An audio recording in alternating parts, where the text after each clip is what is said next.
Hello दोस्तों, तो एक बार फिर से स्वागत है आपका।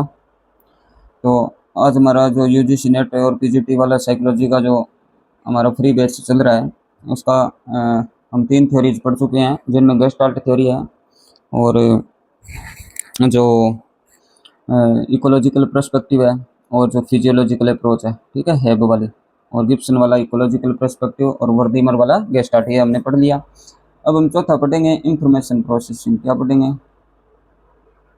इंफॉर्मेशन है प्रोसेस, ठीक है।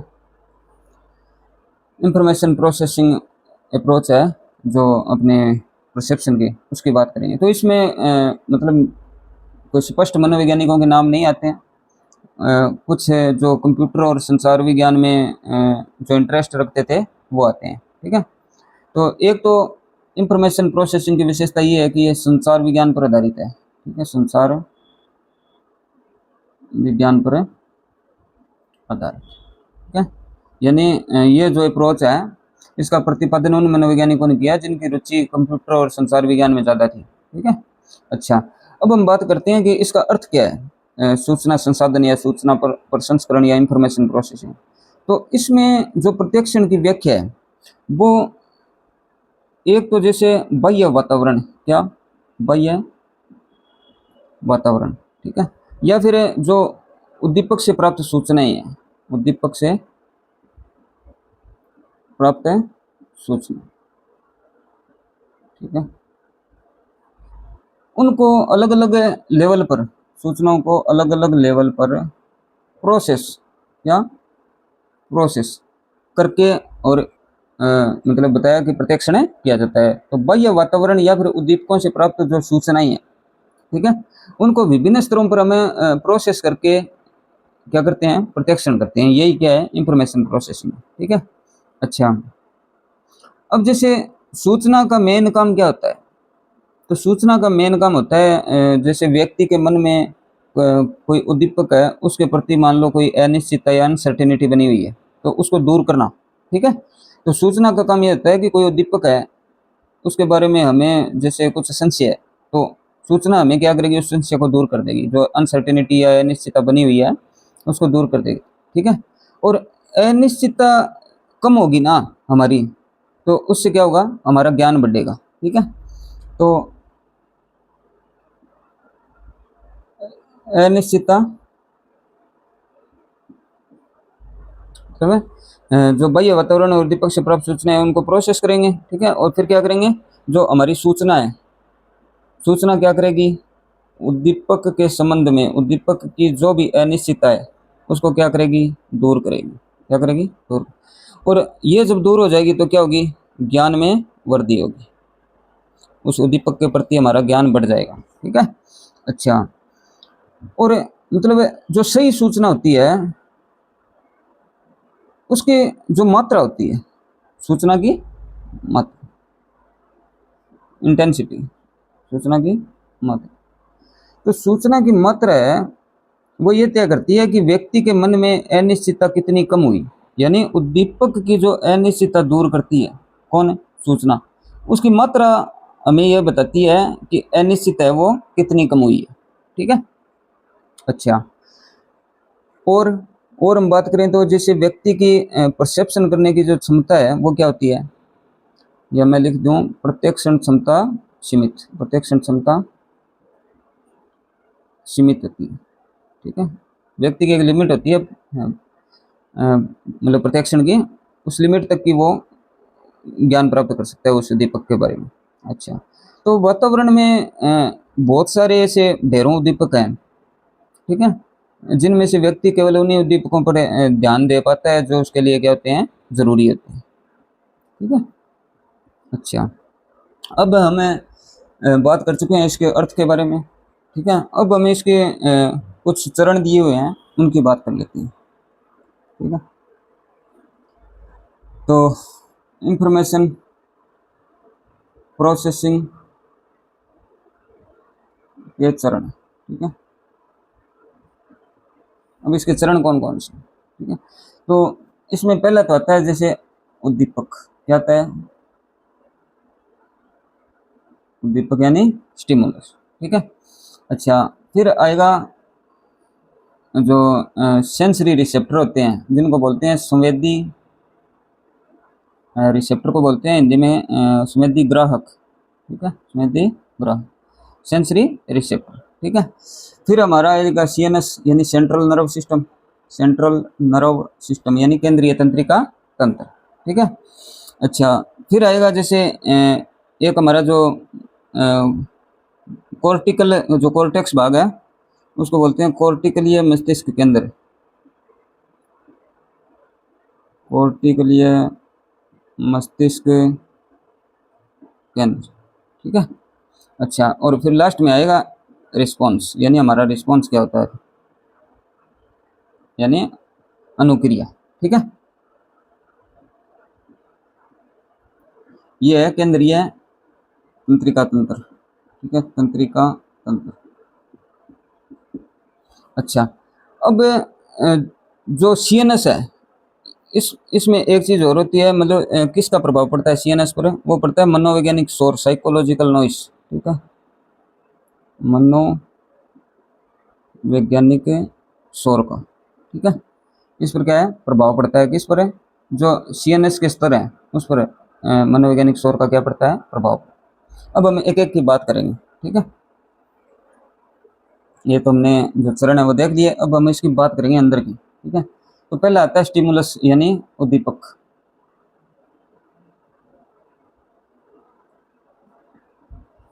अच्छा, उद्दीपक क्या है, तो वातावरण में उपस्थित कोई भी उद्दीपक व्यक्ति के संवेदी ग्राहक को प्राप्त, मतलब ये क्या है, वातावरण में कोई वस्तु है ना, वो हमारे जो सेंसरी रिसेप्टर है, क्या है, सेंसरी रिसेप्टर, ठीक है, इसको क्या करती है प्रभावित करती है।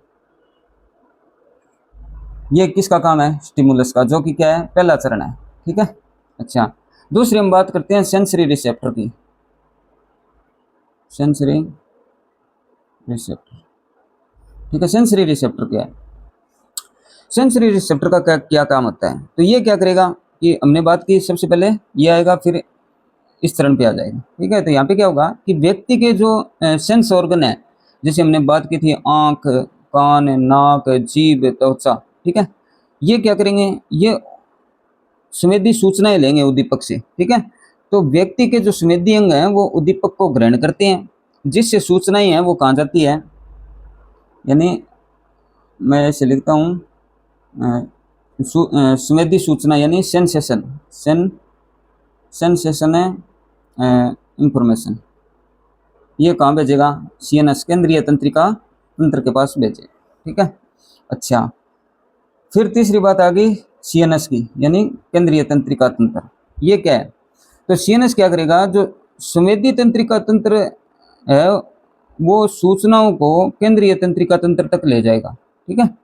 अच्छा, इस स्तर पर जो हमारे केंद्रीय तंत्रिका तंत्र में पहले से मौजूद सूचनाएं होती हैं वो मनोवैज्ञानिक शोर के रूप में उपस्थित होकर नई सूचनाओं को क्या करेगी प्रभावित करेगी। मैंने आपको बताया था नीचे से ऐसे लगा कि मनोवैज्ञानिक शोर इसको प्रभावित करता है, ठीक है।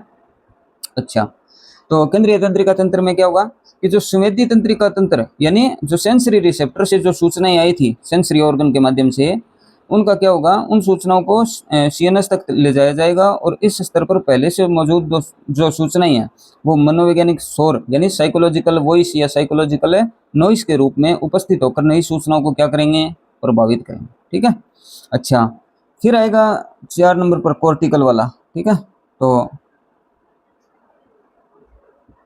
कॉर्टिकल ब्रेन सेंटर, ठीक है। अच्छा, कॉर्टिकल यानी कॉर्टिकल या मस्तिष्क केंद्र, इसमें क्या होगा, तो मस्तिष्क के जो विभिन्न कॉर्टिकल केंद्र हैं उसके द्वारा प्राप्त सूचनाओं का उचित ढंग से क्या होगा, सूचना का क्या होगा, सूचना की प्रोसेसिंग होगी, क्या होगी प्रोसेस, ठीक है। अच्छा, अब सूचनाओं की प्रोसेसिंग हो गई, ठीक है। अब आएगा रिस्पॉन्स, क्या आएगा रिस्पॉन्स यानी कॉर्टिकल जो मस्तिष्क केंद्र है उनसे प्राप्त जो अंतिम सूचना होती है उसके आधार पर व्यक्ति अपनी मतलब सही अनुक्रिया है उसको क्या करेगा व्यक्त करेगा या प्रदर्शित करेगा, ठीक है। तो ये हमने बात कर ली हमारे जो इंफॉर्मेशन प्रोसेसिंग के 5 चरण है उनकी, ठीक है। और जो CNS है उसमें क्या आएगा, साइकोलॉजिकल वॉइस या साइकोलॉजिकल नॉइस, ठीक है। अच्छा, अब हम बात करते हैं इसमें नेक्स्ट जो की पॉइंट आता है वो आता है मेमोरी, क्योंकि सूचना संसाधन की बात चल रही है, ठीक है। तो मेमोरी और क्या होएगा, इंफॉर्मेशन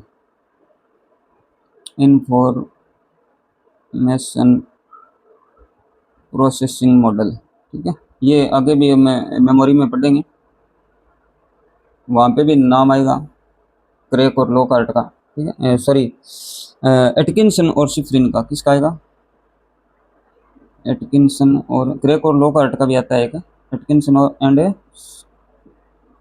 शिफ्रिन, ठीक है। अच्छा, तो एटकिंसन और शिफ्रिन ने ये जो मेमोरी और इंफॉर्मेशन प्रोसेसिंग मॉडल है ये दिया था 1968 में, ठीक है।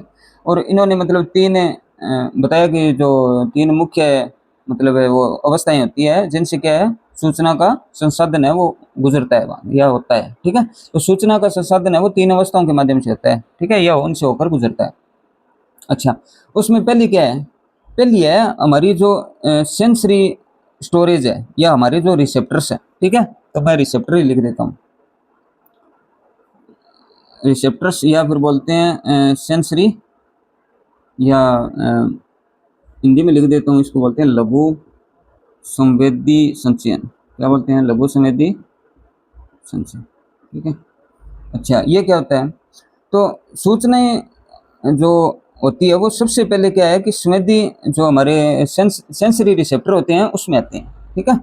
अच्छा, दूसरा है जैसे एस टी एम मतलब शॉर्ट टर्म मेमोरी, लघुकालिक स्मृति, ठीक है, शॉर्ट टर्म मेमोरी। अच्छा, शॉर्ट टर्म मेमोरी में क्या है, लघुकालीन स्मृति बोलते हैं इसके लिए। तो अब जब पहले जो सूचनाएं हैं वो जो संवेदी ग्राहकों में आती है मतलब सेंसरी रिसेप्टर में आती है, तो इसके बाद है वो सूचनाएं हमारी जो अल्पकालिक स्मृति होती है उसमें प्रवेश करती है, ठीक है। अच्छा, फिर क्या होगा, फिर 3 नंबर पे आएगा LTM, क्या आएगा, LTM यानी long term memory, long term memory, ठीक है। तो अब शुरू में जो हमारे सेंसरी रिसेप्टर हैं उनमें आई सूचनाएं फिर कहाँ चली गई, STM शॉर्ट टर्म मेमोरी में चली गई, फिर कहाँ जाएगी, अंत में है वो सूचनाएं हमारी दीर्घकालिक स्मृति जिसको लॉन्ग टर्म मेमोरी बोलते हैं उनमें पहुंचकर पूरी तरह से वो क्या हो जाती हैं, प्रोसेस हो जाती हैं, ठीक है। जहाँ से क्या है कि जो व्यक्ति है वो प्रत्यक्षण और स्मृति में उनका क्या करता है, उपयोग करता है, ठीक है। अच्छा, उसके अलावा जैसे हम बात कर सकते हैं कि इनसे संबंधित कुछ मेंटल प्रोसेस होती हैं जिनको मतलब एक तो हो गया सेंसेशन, ठीक है, सेंसेशन, ठीक है, यानी संवेदन। और इसके अलावा जो मतलब हमारी जो हायर मेंटल प्रोसेस होती है, ठीक है, हायर मेंटल प्रोसेस, ठीक है। तो प्रत्यक्षण क्या है, इन दोनों से अंतर संबंधित होता है, क्या होता है, एक तो संवेदना से और उच्च जो मानसिक प्रक्रियाएं हैं उनसे, ठीक है, क्या होता है, अंतर संबंधित होता है।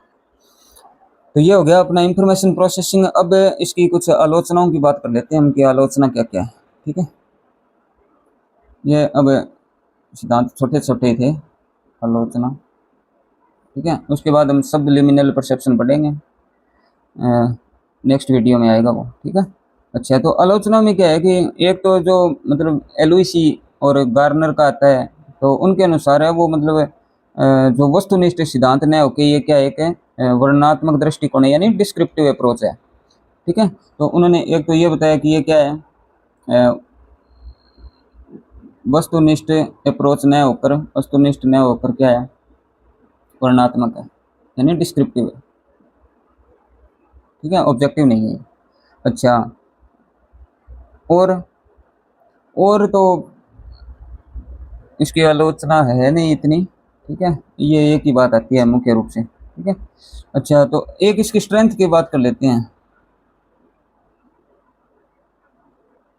ठीक है। स्ट्रेंथ में क्या है कि मतलब जो इंफॉर्मेशन प्रोसेसिंग है उसकी मदद से क्या है, जो एक तो हमारा स्टिमुलस यानी उद्दीपक है, ठीक है, स्टिमुलस, और जो रिस्पॉन्स है यानी अनुक्रिया। उनके बीच में क्या है, उनके बीच की जो आंतरिक प्रक्रिया है उनको गहराई से समझने के लिए ये सिद्धांत क्या है, उपयोगी। ठीक है।